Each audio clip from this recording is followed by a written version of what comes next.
Mheshimiwa Spika, baba hakuwa mkabila.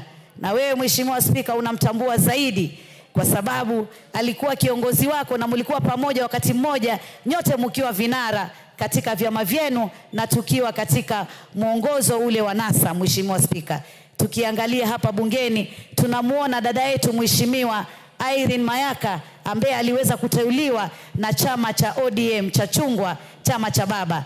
Hata dadangu Mukheri ambaye anatoka upande ule wa kule kwa wale wafugaji, yeye pia aliweza kuteuliwa na chama cha chungwa, chama cha baba. Ndugu yangu Kipchumba ambaye yeye ni mlemavu pia aliweza kuteuliwa na baba.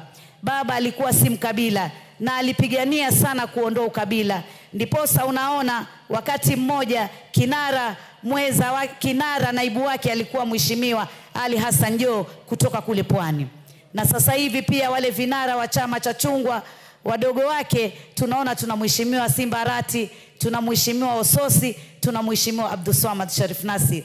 Ni kiongozi ambaye alionyesha ya kwamba hakutaka ukabila.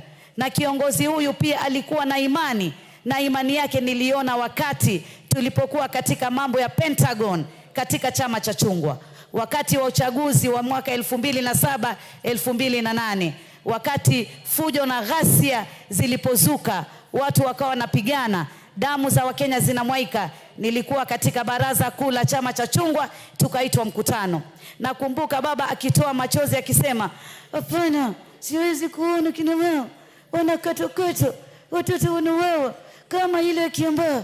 Hapana, lazima tumalize maneno, lazima tulete imani katika taifa la Kenya. Wakati huo kuna wengine ambao walikuwa na roho ngumu ya kusema kwamba hatuwezi kuachilia, lazima tupate utawala wa taifa la Kenya. Lakini baba alisema tuangalie Kenya, tuangalie kina mama, tuangalie watoto na tuangalie kizazi kijacho. Basi wakaweza kuingia katika mkataba wakati Mheshimiwa Kofi Annan alipofika katika taifa la Kenya.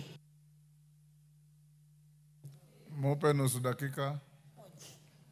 Nataka niseme pia baba ni baba wa ugatuzi. Sasa hivi tunaona maendeleo kochokocho katika mashinani mwetu, katika majimbo yetu, ni kwa sababu ya kuleta ugatuzi, na ugatuzi umetusaidia sana.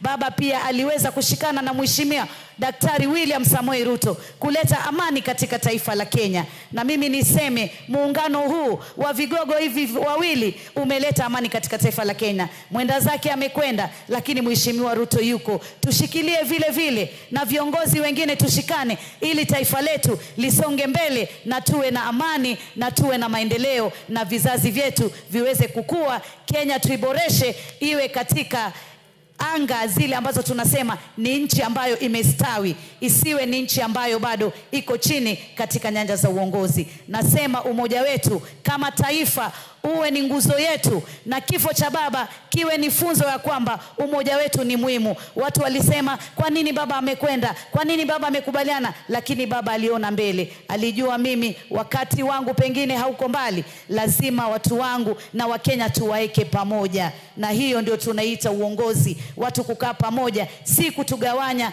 kwa njia ya ukabila, ama kutugawanya kwa njia nyingine, ama kutugawanya kwa njia za kutupiganisha kama taifa la Kenya. Kifo hichi kiweze kutupatia funzo sisi kama Wakenya, tuweze kudumisha amani, tuweze kudumisha Ukenya, na tuweze kudumisha Uafrika katika bara letu la Afrika. Asante sana Mheshimiwa Spika, na wewe pia pole sana, kwa sababu alikuwa rafiki yako wa karibu sana katika mapambano ya kuleta mageuzi katika taifa la Kenya. Asante sana. Asante sana Mishi Meli. Thank you Mishi.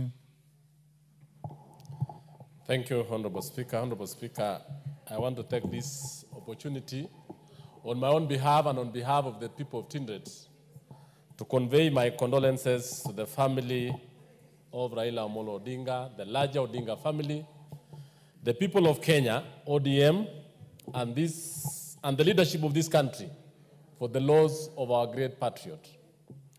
Honorable Raila Amolo Odinga is a giant, a colossus to this nation.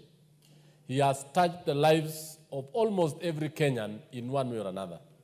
Honorable Speaker, when I came to this house in 2013, I had the opportunity given by